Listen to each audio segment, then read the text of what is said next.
Hi, Rubes. How's it going, guys? The project we're going to address today is getting all this set up. So we have the LS6 Intake Manifold. This has been started once, I'm not going to lie. Not going to YouTube suspense you. Is it going to start? I know it starts. I know it's good. Well, we deconstructed it in order to do everything properly. We kind of just test fit everything to make sure everything worked and everything was fine before I plumbed everything up, made it all nice and pretty, and find out that one of the valves was all messed up. So we're going to get this in there, and then we're going to get the fuel rail on there, and then on top of that we've been reconditioning these like I talked about. So these are the nice pretty ones. These ones are still kind of dirty. These are not, I know this is not the firing order of the cylinders, this is just orientation of the coil packs. So not firing order, I'm not dumb, I know what I'm doing. And we're gonna get all this in here, and then we're gonna get it all plumbed up. We got a few wires back here, everything's of course labeled. We went through, cleaned up all this wiring harness over the winter, so the wiring harness is all nice and pretty, but we're gonna get that started right now.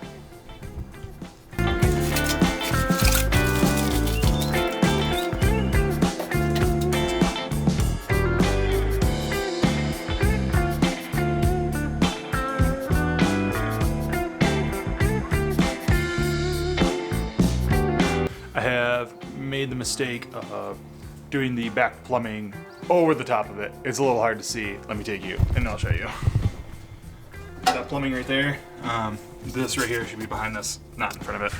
We're gonna restart that.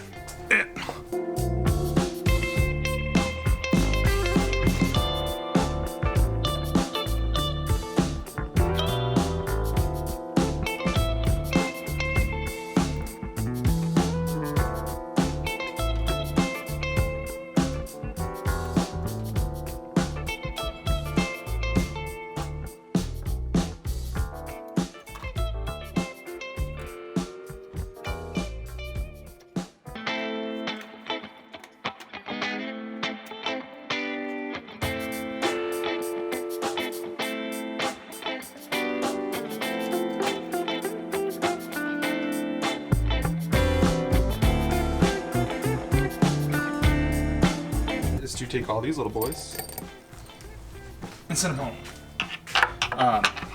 Each one of these goes in here. These all get torqued down to 22 foot-pounds of torque. There's a few of them. When you're building this assembly, for anyone who's working on LS6 intakes, if you're putting an LS6 onto an LS1 that didn't have it originally, you either A, have to use smaller valley pan bolts, flat-headed ones, or you're going to have to shave it down. I opted to shave it down. All you have to do is take an angle grinder with a sanding bit, or a, what's it called, like a palm sander, an orbital sander, and then just sand those pieces down. So next, we're going to use the 8 mil to send it home a little bit. Want to keep even pressure? You can crack the bottom of this intake, or you can crack the pipe.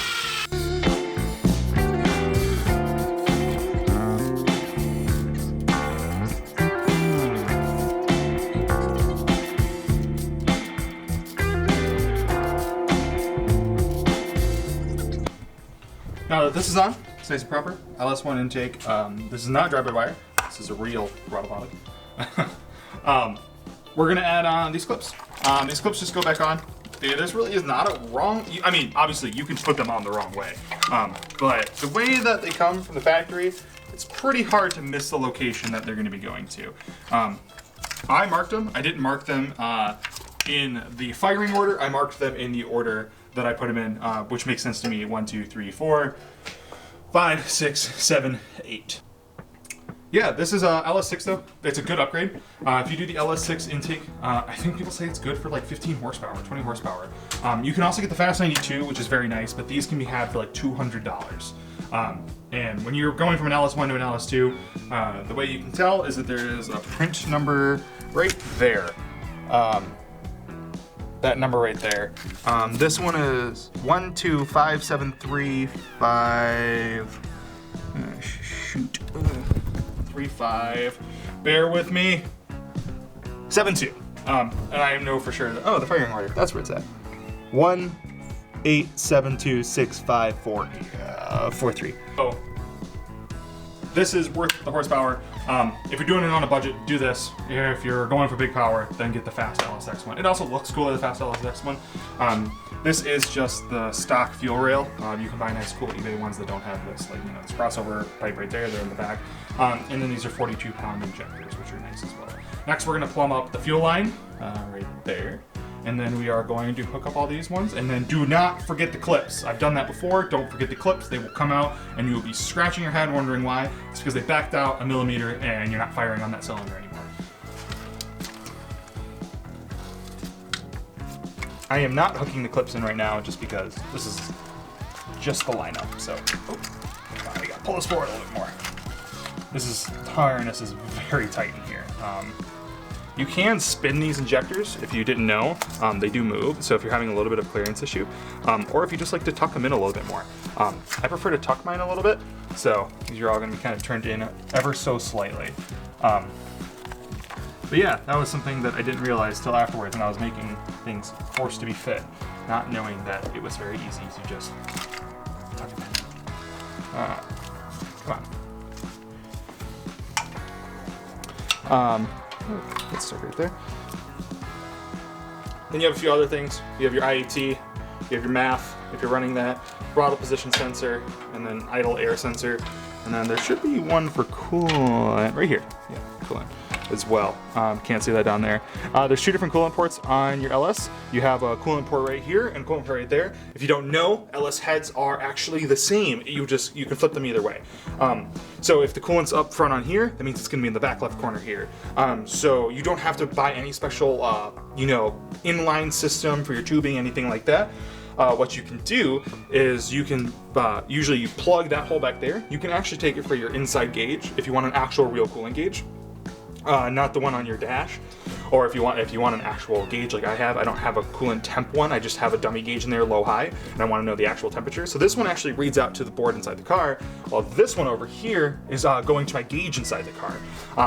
I have the glow shift gauge in there for that, and that one in there, it's actually really nice. You just plug it in there. You have to buy the 1.8 MPT plug to whatever the LS size one is. If you go on Glowship's website, I'll add it to the video description what that product link is, but that's all I'm running. There's really nothing particularly special about that.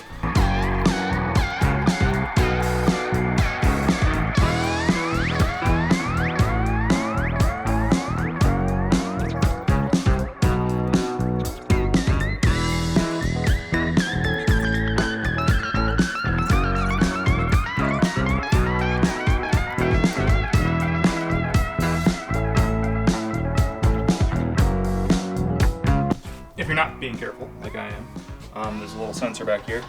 You can break it off, like I just did. So we're super gluing that back on. This is non-plastic welding super glue. You can use either JB Weld or plastic welding super glue. Polyethylite super glue, I think is what it is. If you go to a craft store or a hobby shop or something like that, you can definitely find it. Usually it's on a paintbrush. It's like a little tiny brush in there, and you brush it on and it smells just rancid. But it actually will melt plastic together on a chemical level, which is like plastic welding. This is too narrow of a spot. It's a little air sensor. It's too narrow to use any type of plastic welding tools. So either use JB Weld to tack it on from the back and then leave that front, or super glue it like I did and let it dry. This is cyanoacrylic. Cyanoacrylic, and cyano whatever is the other place. Cyanoacrylic. If you go to Joann's, if you go to Michael's and ask for plastic welding glue, or find it, you will see it. No problem. So we broke it. We fixed it, I think. I don't know. It seems like it's fixed. You never know these days. The next thing is this fuel line. The only reason I have this towel here is A, there's still fuel in this line. It's really difficult to get all the fuel out. Pretty much the easiest way is to just turn it sideways and leave it going. There's tons of gas sitting in my garage now because I accidentally picked it up that way. I thought it was all out because I thought I had emptied it before, but somehow there was more. This is a quick release plug for this. So it's supposed to just slide on. I was having difficulties with this the other day, hence the gas getting in my eyeball. So we're gonna try and plug this on again. Make sure I have it all nice and lined up. You want it to click around this. Oh. I heard it. I think that went on that time. I heard a settle. There it There we is. go. Booyah. All right. There's a few things you can do for this. If you're using a quick release line or the stock fitting, if you let this sit too long, fuel will gel as it hits the air and water.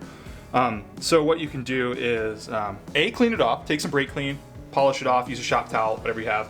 Try to use something with no lint in it so you don't have lint in a fuel line coming into there, because at this point it's already hit the fuel filter and now it's going into an injector. So try not to use anything with lint on it. Clean that off. B would be hitting it with a little bit of sandpaper. So use a really fine sandpaper just to shake off whatever surface corrosion may be on there. And hit it with that little bit of sandpaper to get off that surface corrosion. Next part of this would be putting on the coil packs right here. So we'll get that done right now.